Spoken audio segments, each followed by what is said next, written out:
Assalamualaikum warahmatullahi wabarakatuh. Perkenalkan, nama saya Abang Yasmin. Saya dari Universitas Terbuka Kabupaten Segadau.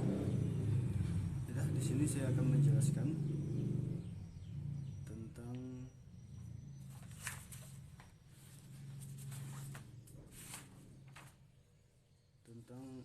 kelompokan bahan makanan berdasarkan zat gizi. Di sini ada bahan-bahannya seperti beras, telur, minyak goreng, nasi, susu, ubi, tepung, jagung, dan kacang tanah. Saya akan menjelaskan satu persatu.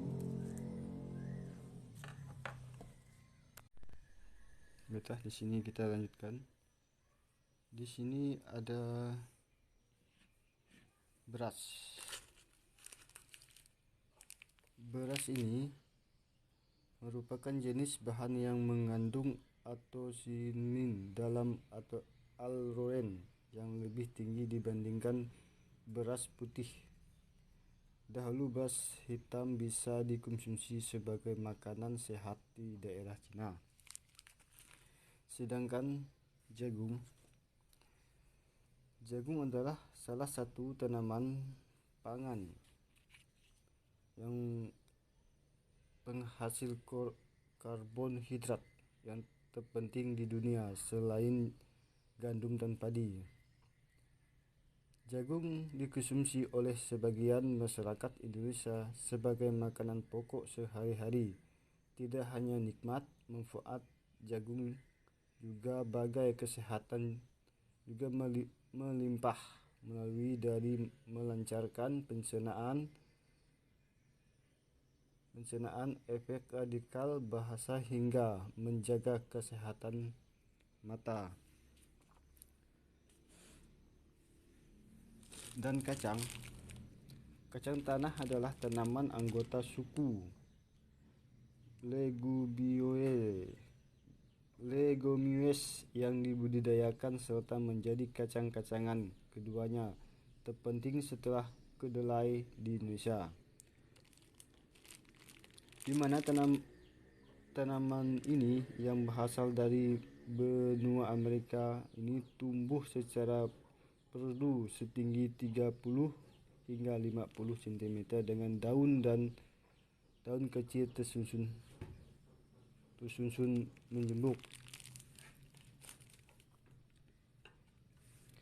Sedangkan susu adalah cairan bergizi berwarna putih atau coklat, dihasilkan oleh kelenjar susu mamalia, salah satunya manusia. Susu adalah sumber gizi utama bagi bayi sebelum mereka dapat mencerna makanan padat. Tepung adalah partikel padat yang berbentuk butiran, halus atau sangat halus, tergantung proses penggilingannya. Biasanya digunakan untuk keperluan penelitian rumah tangga dan bahan baku industri. Minyak masak adalah minyak atau lemak yang berasal dari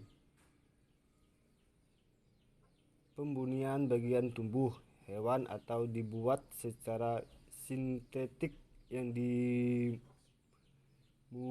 dimurnikan dengan biasanya digunakan untuk menggoreng. Memakan minyak masak umumnya berbentuk cair dalam.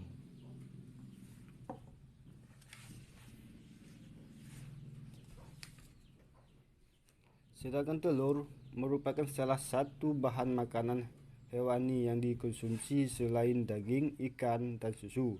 Telur yang dikonsumsi oleh manusia umumnya berasal dari beberapa jenis unggas seperti ayam, bebek, dan angsa.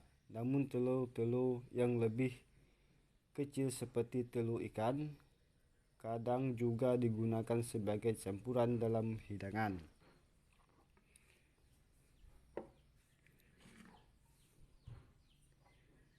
Sedangkan nasi adalah beras yang telah direbus. Proses merebus beras dikenal juga sebagai tim. Penanangkan diperlukan untuk membangkitkan aroma nasi dan membuat lebih lunak, tetapi tiap terjaga konsistennya.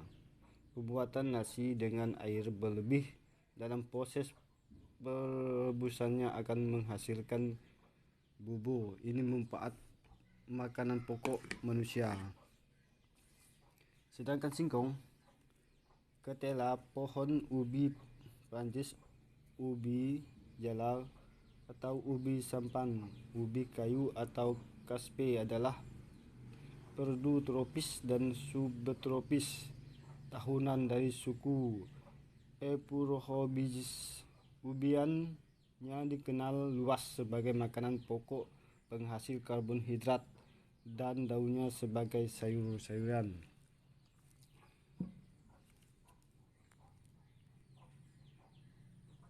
Baiklah, demikianlah penjelasan saya tentang